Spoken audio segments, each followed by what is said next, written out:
बिस्मिल्लाहिर्रहमानिर्रहीम रब्बिश्रह ली सदरी व यस्सिर ली अमरी वहलुल उक़दतम मिन लिसानी यफ़क़हू क़ौली सदक़ल्लाहुल अज़ीम। अज़ीज़ पाकिस्तानियों, अस्सलाम वालेकुम। आज के वीलॉग में हम बात करेंगे नवाज शरीफ की तकरीर, शिकस्त खुर्दगी, हमाकतों और झूठ का मुरक्कब।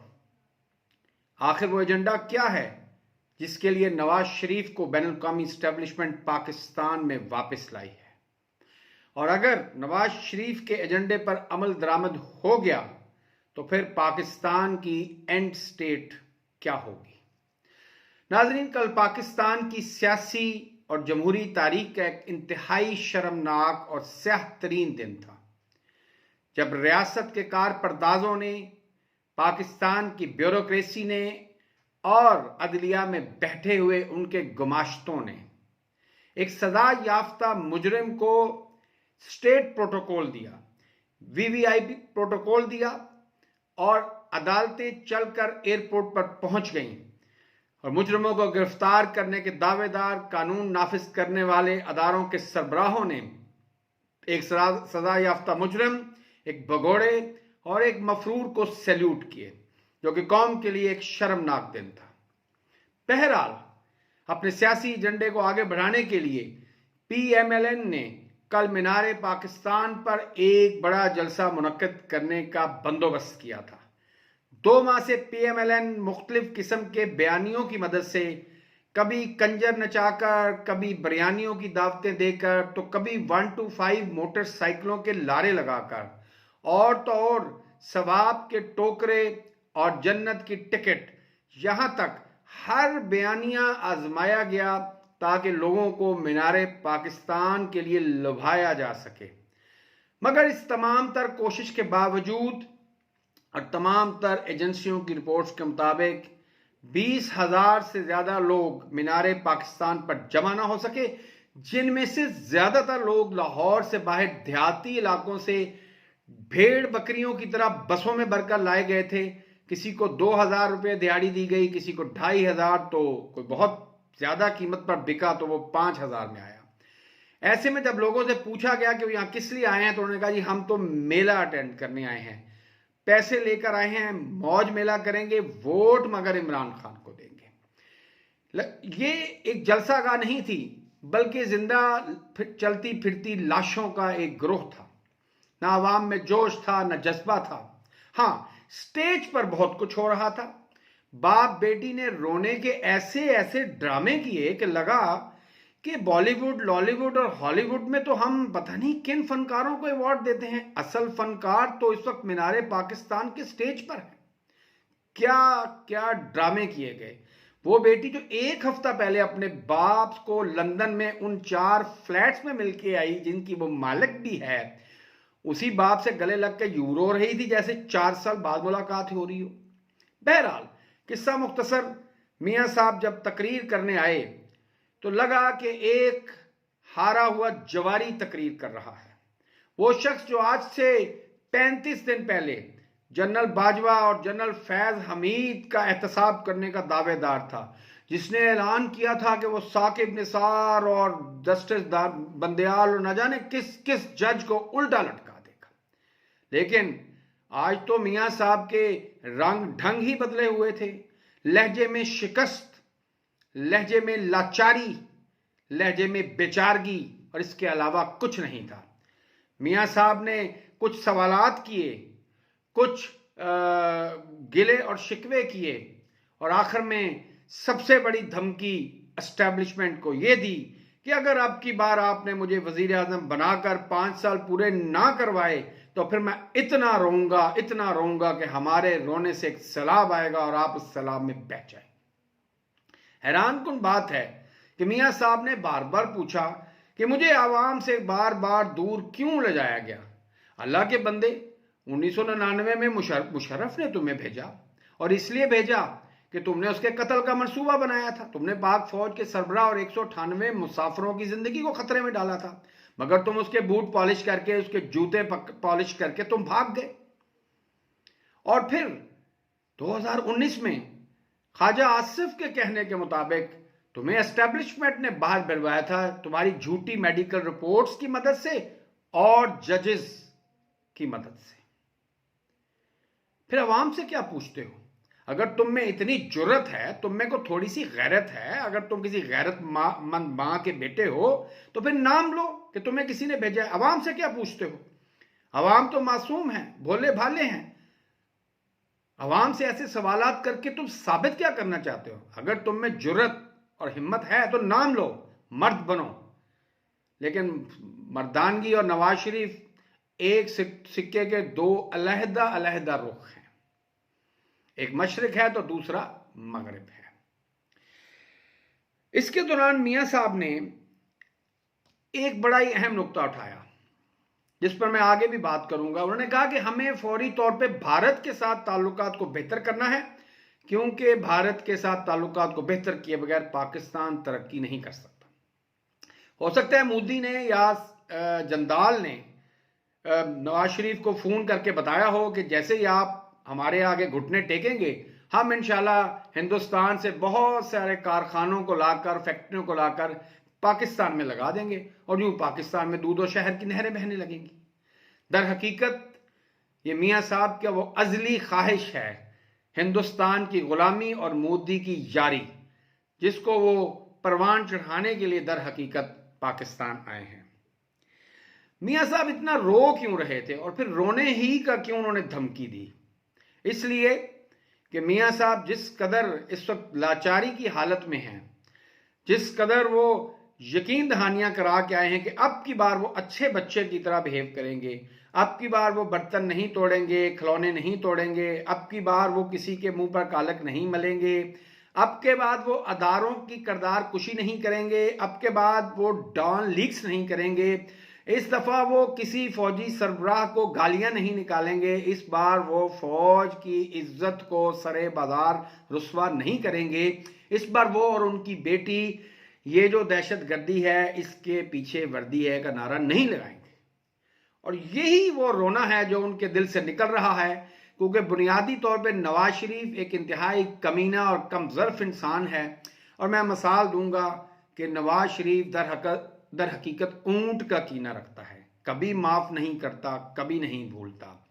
लेकिन कल जिस तरीके से वो गिले शिकवे कर रहे थे, उस पर मुझे अपने पंजाबी जुबान का एक मुहावरा याद आता है। और हमारी पंजाबी जुबान ऐसी कमाल की जुबान है कि उसके बाद मुहावरे ऐसे हैं जो चटाख करके जिस तरह इंसान के मुंह पर, स्पेशली नवाज शरीफ के मोटे ताजे मुंह पर चपेट पड़ती है, उसकी तरह इंसान को जाकर लगते हैं। तो नवाज शरीफ के रोने धोने पे मैं सिर्फ इतना ही कहूंगा कि रोंदी यारा नू ते सुनांदी भरावां नू। ओ भाई, तुम जिनका नाम लेना चाहती हो, जिनसे तुम्हें शिकवे हैं, उनका नाम लो। अवाम को क्यों बेवकूफ बना रही हो?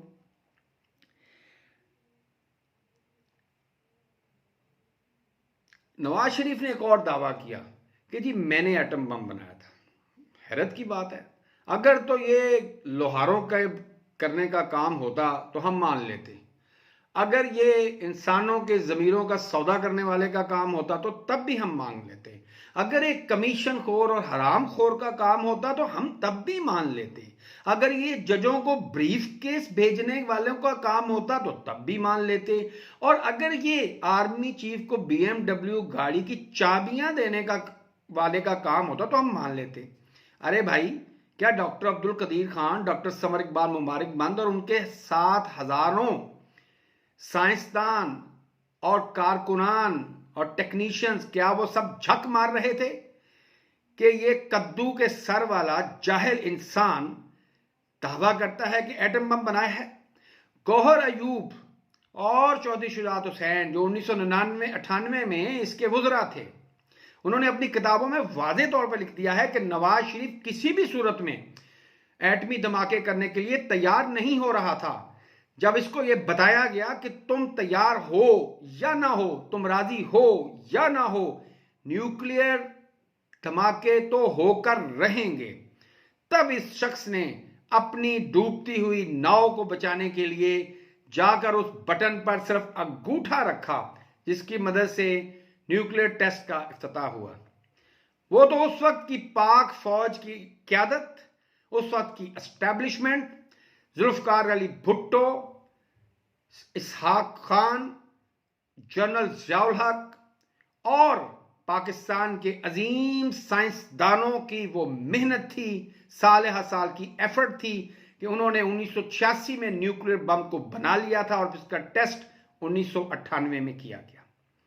कौम में थोड़ी सी अक्ल होनी चाहिए कि ना एक महीने के या एक हफ्ते के कम अरसे में ना तो न्यूक्लियर बम तैयार हो सकता है और ना ही उसको टेस्ट करने की जगह को तैयार किया जा सकता है। इसके लिए साल की एफर्ट दरकार होती है और यह 1986 में ही पाकिस्तान का न्यूक्लियर बम तैयार हो चुका था और साथ ही टेस्ट करने की चागी में इस जगह को भी तैयार कर लिया गया था।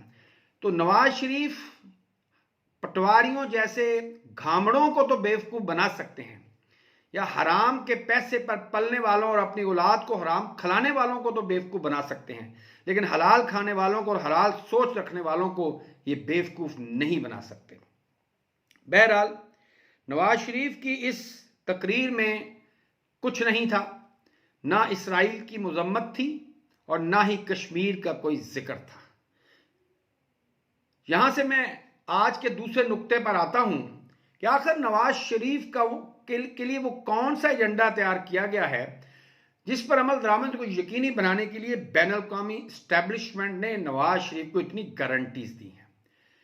ये बड़े वादे तौर पर बहुत से मुहक्किकीन और बहुत से सूझबूझ रखने वाले ये बात कह चुके हैं और मैं एक हिस्ट्री का और मालूमात आमा का एक हकीर सा तालिब इल्म होने के नाते मैं कौम के सामने ये वादे तौर पे बताना चाहता हूं कि नवाज शरीफ के एजेंडे के 3 नुकात हैं। 3 नुकात। पहला, कश्मीर को सरेंडर करना और भारत की बालादस्ती को कबूल करना। और कश्मीर को सरेंडर कैसे किया जाएगा? या तो अवाम की मजाज को मद्देनजर रखते हुए पूरे का पूरा आज़ाद कश्मीर और गिलगित बल्तिस्तान हिंदुस्तान के हवाले कर दिया जाएगा, या फिर मौजूदा LOC को बैन अल-अक़वामी सरहद करार देकर भारत के आगे सरेंडर किया जाएगा। हिंदुस्तान की बालादस्ती को कबूल किया जाएगा, हिंदुस्तान के साथ उसकी शराइत पर कारोबार आगे बढ़ाया जाएगा और मिडल ईस्ट और वस्ती एशिया और अफगानिस्तान तक भारत को तजारती राहदारी मुहैया की जाएगी।